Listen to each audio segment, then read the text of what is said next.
আসসালামু আলাইকুম ওয়া রাহমাতুল্লাহি ওয়া বারাকাতুহু। কেমন আছেন সবাই? আশা করি আল্লাহর রহমত বরকত দয়ায় ভালো আছেন।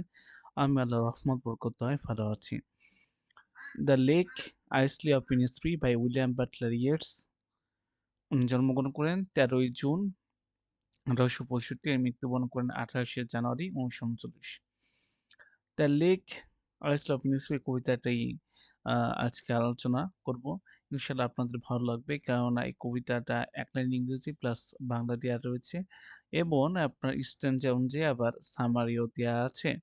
যাতে খুব সহজে আপনি বুঝতে পারেন। তো চলুন আমরা শুরু করি। আজকে সাবমিট ডিসকাস করব না। এই নিয়ে আমাদের ভিডিও আছে YouTube চ্যানেলে, আপনি ওটা দেখতে পারেন। আজকের ভিডিও শুধু কবিতা। আগে ভিডিওতে আপনার কবিতা প্লাস সামারি ইত্যাদি অন্যান্য বিষয়গুলো দেখানো হয়েছে। কিন্তু আজকে শুধু কবিতা। আজকের ভিডিওটা খুব অল্প সময় হবে। দেখুন, I will arise and go now and go to Innisfree. আমি এখনই উঠবো এবং ইনসফ্রিতে চলে যাব। কবি বলেছেন তিনি একই শহরের কোলাহল ছেড়ে ইনসফ্রি নামে একটি শান্ত দ্বীপে যেতে চান। এর বলার অর্থ কি? কবি যে জীবনে আরকি মানুষের শৈশবে প্রত্যেকের একটা স্মৃতি থাকে যে আমি এখানে ছিলাম। আবেগ, অনুভূতি, ভালোবাসা থাকে। কবি সেখানে যেতে চায়। ইনসফ্রি কবি ছোটকালে যেখানে কাটিয়েছেন, শৈশব অতিবাহিত করেছেন, সেখানে যেতে চান। And and a small cabin to build there of clay and water made.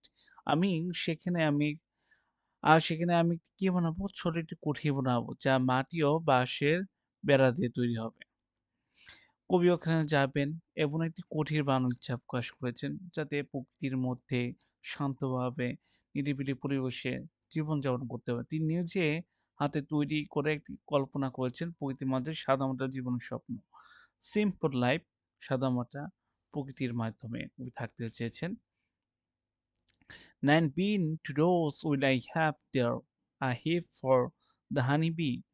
সেখানে আমি ৯টি সিমের সারি লাগাবো আর মধুমাখির জন্য একটি মৌচাক রাখবো। তিনি ৯টি সিমের সারি লাগাবেন, মধুমাছি আসবে, ফুল সংরক্ষণ করবে। মধুমাছি বলতে মৌমাছি। তিনি পরিশ্রম করে ফসল ফলানো বা মৌমাছির মধু থেকে প্রাকৃতিক জীবনযাপন করতে চান। খুবই ইচ্ছা বা পোষণ করে তিনি সিম গাছ লাগাবেন, ফসল ফলাবেন। মৌমাছি ফুলের থেকে মধু সংরক্ষণ করবে। এক প্রাকৃতিক পরিবেশের মাধ্যমে অসাধারণ ইনক্রেডিবল পরিবেশে কবি থাকতে চান। অ্যানালি বেলম ইন দ্য বিলোড গিলেট এবং মৌমাছির গুঞ্জন ভরা এক ফাঁকা জায়গায় একা বাস করে। প্রকৃতির সুরের মধ্যে নিঃসঙ্গতা কিন্তু শান্ত জীবন এটাই তার কাম্য। এই স্তবে কবিতার প্রকৃতির কোলাহলে শান্ত জীবনযাপন স্বপ্ন ব্যক্ত করেছেন। কবি ইচ্ছা করেন যে শান্ত এই প্রকৃতির পরিবেশের মাধ্যমে জীবনযাপন করা কবির এই ব্যক্ততা। যদি খেয়াল করেন আমাদের এখানে স্ট্রেঞ্জার ওয়াইজ সামারি দেয়া আছে। এটা আলোচনা করব না। এটা আলোচনা করলে ভিডিওটা দীর্ঘ হয়ে যাবে। এইটা নোটটা আসলে অসাধারণ। কেননা আপনার ১ লাইন ইংরেজি প্লাস বাংলা দেয়া যাতে আপনি খুব সহজে বুঝতে পারেন। এই নিয়ে একটা ভিডিও আপলোডিং করা আছে। এটা দেখে নিতে পারেন। আজকের ভিডিওটা শুধু কবিতা নিয়ে। খেয়াল করুন, "And I shall have some peace, therefore peace comes to dropping slow."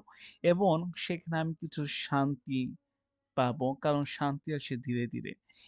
প্রকৃতির সঙ্গে একত্রা হয়ে তিনি ধীরে ধীরে সত্যিকারের শান্তি অনুভব করে। খেয়াল করুন, শান্তি যে আপনি একবারে পাবেন তা না। আসবে আস্তে আস্তে ধীরে ধীরে আপনার মন প্রশান্তি লাভ করবে। দেখা যায় কি শহরের জীবন কোলাহলপূর্ণ। আমরা শহরে থাকি অনেকদিন ধরে। গ্রামে যারা মনে করেন গ্রামের থেকে শহরে বসবাস করেন, দেখবেন এর ভিতরে কোনো যান নেই।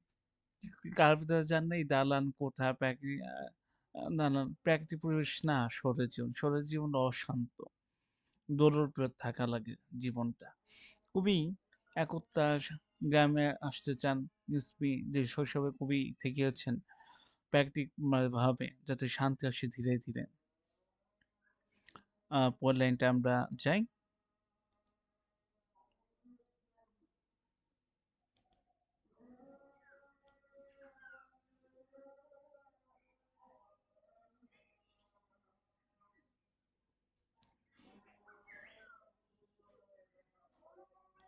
খেয়াল করুন। Dropping from the bells of the morning of their why the cricket sing. সকালবেলা পদ্মা থেকে শুরু করে যেখানে ঝিঝিঁ পোকার ডাক শোনা যাবে, সেখানে শান্তি নেমে আসবে। ঝিঝিঁ পোকার ডাক কবি শুনতে চান, সেখানে ভোর ও সন্ধ্যা যে প্রকৃতি তাকে ঘিরে রাখবে। আপনি দেখবেন প্রাকৃতিক পরিবেশের যাওয়ার মধ্যে আছে প্রশান্তি, আছে আনন্দ, রিক্তমতা কাজ করে। বিশেষ করে দেখবেন গোধূলি বেলা বলা হয় মনে করেন আপনার ঠিক আ আ যে সময় দেখবেন সূর্য হালকা লাল হয়, ডুবতে থাকে, তখন কিছু সময় গোধূলি বেলা, বিকেলও না।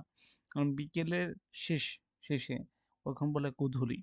তো ওই সময় আসলে দেখবেন যদি নদীর পাড় থাকেন, দেখবেন প্রাকৃতিক সূর্য যখন ডুবতে থাকে ওই সময় চারিপাশ অনেক সুন্দর দেখা যায়। অসাধারণ লাগে। খুবই আ ভোর ও সন্ধ্যার মধ্যে প্রাকৃতিক ঘিরে থাকে। মানে সন্ধ্যা আর যে সময় ভোরে উঠেন, বিশেষ করে যারা মুসলিম আছেন, ফজর নামাজ পড়ার রক্ত যান দেখবেন ভোরে অসাধারণ লাগে। আর যারা হিন্দু বা খ্রিস্টান বা বৌদ্ধ ধর্ম আছেন ভোরে উঠেন, দেখবেন খুব ভালো লাগে।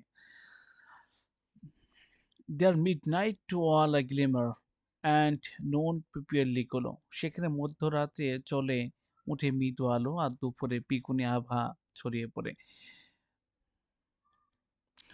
প্রতিটি মুহূর্ত কবির কাছে জাদুকরী ও রঙিন। দেখবেন সকালে একরকম আবহাওয়া, দুপুরে বিকেলে একরকম আবহাওয়া, গোধূলিতে একবার, সন্ধ্যায় একরকম আলাদা, আলাদা অনুভূতি, ফিলিং হয় প্রাকৃতিক পরিবেশের মাধ্যমে। And evening to the full of linnet's wing, একটা পাখির নাম।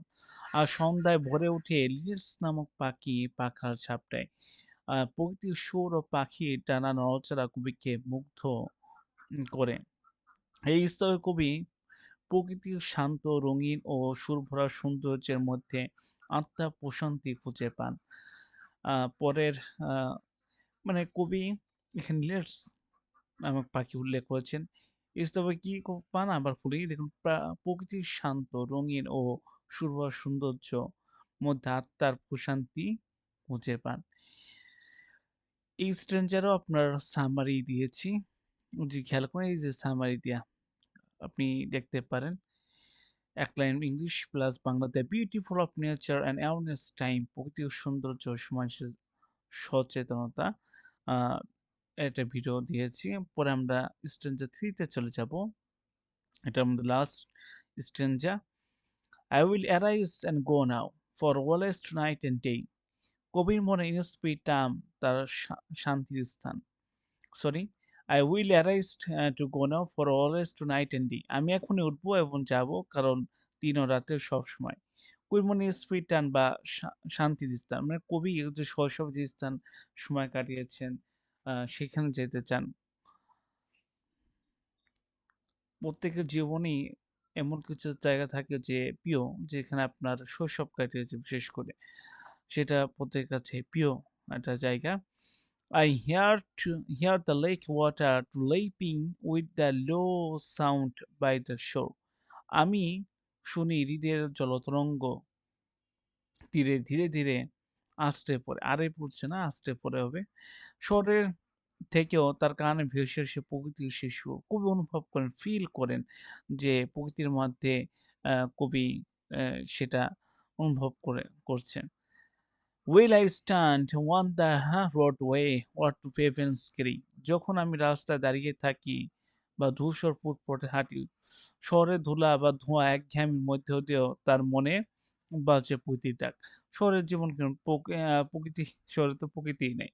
রোড, রাস্তা, মানুষজনের ছুটে চলা, সময় নাই, টাইম নাই। কারো ছুটে চলা রোবটের মতন আরকি শহরের জীবন। পরের লাইনে আমরা পড়ি। I hear it in the deep to heart's core। আমি তো শুনি আমার হৃদয়ের গভীর ইন্সপিরেশন প্রকৃতির ডাক বা অন্তরের গভীরতা চিরকাল বেজে ওঠে। কবি এই অংশে কবি বোঝাতে চান যে তিনি যেখানেই থাকুক না কেন শান্ত হৃদয়ের ডাক তার হৃদয়ের ভিতর ক্রমাগত শোনা যায়। অনুভব করে, খুবই ফিল করে। হয়তোবা দেখা যায় আমরা শহরে থাকি, গ্রামে কাটানো বা প্রাকৃতিক পরিবেশে আপনার যে জায়গায় আপনি কাটিয়েছেন শৈশব, ওই সময় দেখবেন যে না আমি এই জিনিসটা মিস করবেন দূরে গেলে। তো আজকে এই পর্যন্ত কি ছিল। আর সো আরেকটা ভিডিও আপলোডিং করা আছে। তো আপনারা ওই ভিডিওটাও দেখে নিতে পারেন। তো ইনশাআল্লাহ আমরা রেগুলার ভিডিও আপলোডিং করব এই চ্যানেলে।